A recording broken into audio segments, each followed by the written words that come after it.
Hi there, it's Adam bringing you another video to the channel. We are continuing the 21-22 1/400 scale UK Model Airport series. Obviously we are now focusing on the Thursday schedules, starting from the morning, so around about the 6 o'clock period. Following the same pattern as we usually do, with it being probably one of the busiest parts of the day, with the the based aircraft getting ready for the first legs of the day, ready for departure. As always, we'll get through the update. I do want to sort of touch upon future projects following on from the last update and kind of how that's progressing. Again, it's going to be a distant project due to the sort of expense and the sort of models I need to be looking for and things like that. But yeah, again, we'll touch up on that towards the end of the video. So first of all, I want to start off on this side, having just arrived, turn around pretty much just about to get underway for this Qatar Airways 7879 Dreamliner.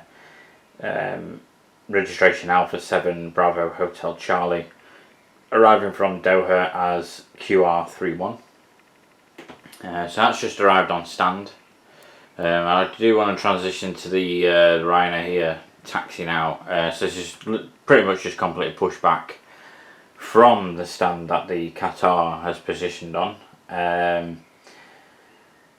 Pushing back for an outbound departure to Stansted as RK597. This is the Ryanair UK 737-800, registration Golf Romeo Uniform Kilo Alpha.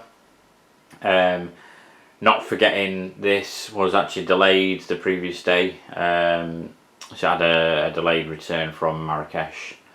So should have featured in the last update, but obviously with the delay, had a bit of earlier in the day, had a bit of a knock-on effect. But yeah, that did eventually come in. Again, positioned overnight where the Qatar has positioned, and gives you an idea of the concept of the scheduling and how they sort of accommodate. We'll transition over to these two beyond the Qatar. We have the Ryanair 737-800, registration Echo India Delta Charlie Lima. This will be heading out for a departure to Dublin as FR331. And then next up we have the EasyJet A321neo, registration Golf Uniform Zulu Mike Alpha. This will be heading out to Munich as U28981. And shortly before the time, so scheduled departure of about 5:45, the other EasyJet, the other based EasyJet, registration Golf Uniform Zulu Mike Bravo, departed. That did a departure to Athens as U28081. And then we'll transition over to this side. So again, focused on the based aircraft. A couple of Jet2 holiday aircraft. The Jet2 holidays on the far side, A321, registration Golf Hotel Lima Yankee Foxtrot. This is heading out to Ibiza as LS197. Then we have the Jet2 holidays 757-200, registration Golf Lima Sierra Alpha Charlie. This is operating as LS149 out to Barcelona. And then we have the base TUI aircraft. We have the TUI 737-800, registration Golf Tango Alpha Whiskey Foxtrot. This is operating as BY3402 out to Kefalonia. And then we had the TUI 767-300, registration Golf Oscar Bravo Yankee Golf, heading out to Dubrovnik as BY3472. And then on the far side we have the two 747s of UPS and Asiana Cargo. We have the UPS 747-400 operating as UPS-4 from Cologne.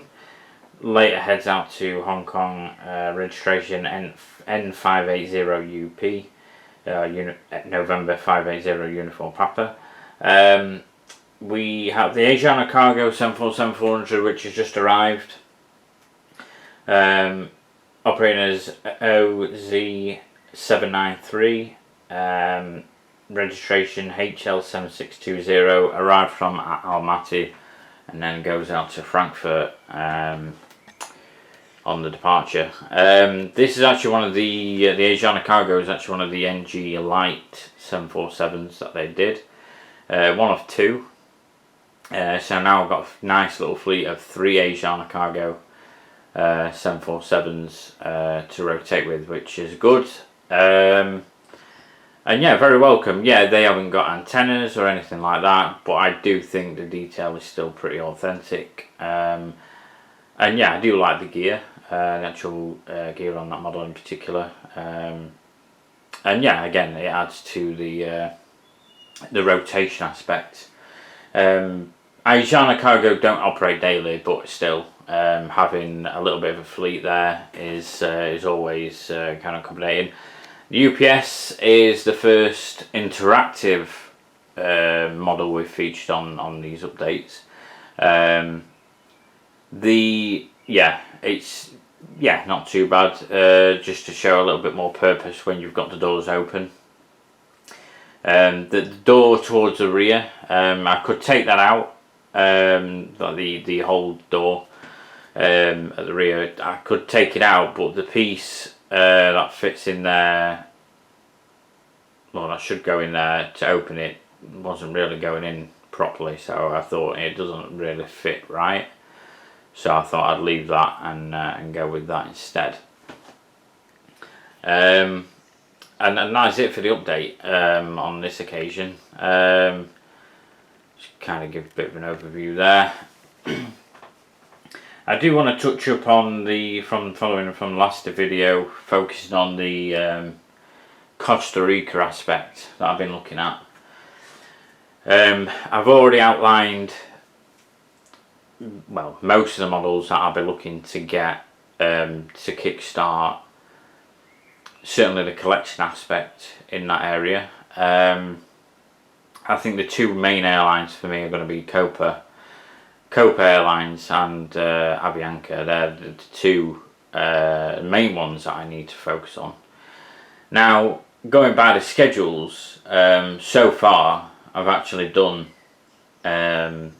Friday, Saturday, Sunday, Thursday as well. In fact, yeah, Thursday, Friday, Saturday, Sunday, I believe. In terms of schedules. Now, the schedules are, in a sense, a little bit different to what I'm used to in terms of these kind of airports in the UK, because a lot of the aircraft fly in, go back out, and it'll be a different registration. And obviously, probably, you know, if they're flying from where they're based, then it's probably just a rotational thing in that sense, which is understandable. But obviously that provides limitations in the model world, and so therefore you've got to look at schedules and think, right, when, you know, you can't have the same registration going out somewhere and then coming back from somewhere else within an hour or two, for instance. It just wouldn't be realistic. So there are some schedules I might need to iron out, or alternatively what I'm thinking of doing to make it a little bit easier, instead of following the system that I'm doing with this, sort of day by day, hour by hour, on them I'll probably do like a randomised feature. Then at least we can randomise what day the aircraft come in and what time they come in. I think that'll work best, due to the limitations of available models. I'm also thinking about being a little bit more lenient. So this is very strict, and look, I'm a little bit lenient with this airport setup because I am focusing on a kind of hybrid time period between 2021 and 2022. This future project in Costa Rica, or sort of based on Costa Rica, is going to be a little bit more lenient in terms of, you know, if an aircraft delivery is still active, but the actual airframe is not, or it's transitioned to a different livery in real life or something like that, I probably will still feature it. So I'm not going to be as strict in that sense, just so we can maybe include a bit like as much as possible within a modern day period. Any special liveries I think are different because it is a special livery, and usually it's marking something during a certain time period, or like an anniversary of something, or something special. So that I tend to stay away from special liveries if I can, unless they are obviously active, and they have been active for some time. Aircraft with certain stickers I try and avoid as well, because no doubt in a few months' time the sticker will be removed, and then obviously it becomes a little bit defunct unless you're focusing on that time period when it had the sticker. So yeah, it's things like that. Like I said, I've actually started doing the schedules. I've still got Monday, Tuesday, Wednesday to sort out and get through. It's a bit of a time process, it does take a while to do them. But for the most part, you look at the movements and it's quite cool. Like, I kind of like the sense of movements, and I like the fact, again, you've got some European wide bodies coming in, particularly A340s, which you don't often see, or certainly don't often feature on airports I focus on. And obviously you've got probably another range of aircraft that I probably wouldn't necessarily feature either. Also got the odd cargo movements as well, which are pretty cool.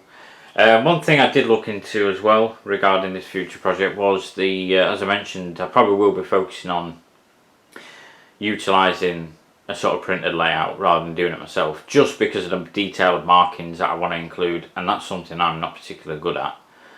Like the finer details, like numbers and things like that, I'm just, that's probably a bit of a downfall for me. So if I get it printed, then obviously you can see them finer details included. Now I did look at pricing up an actual rendition of the one Santa Maria airport in Costa Rica to exactly how it should be in modern day, with the new sort of taxiway layout around the runway. But the pricing, the quote the pricing I've been quoted at is significantly higher than if I just go for the standard layout that is kind of based similarly on what is available, which is the sort of $100 pricing for the concept that is based on. It's not an exact replica, but the stand layout is pretty much identical to what I want to go for. So I'm probably just going to go for that. Again, the most expensive part probably will be the 3D printed terminal.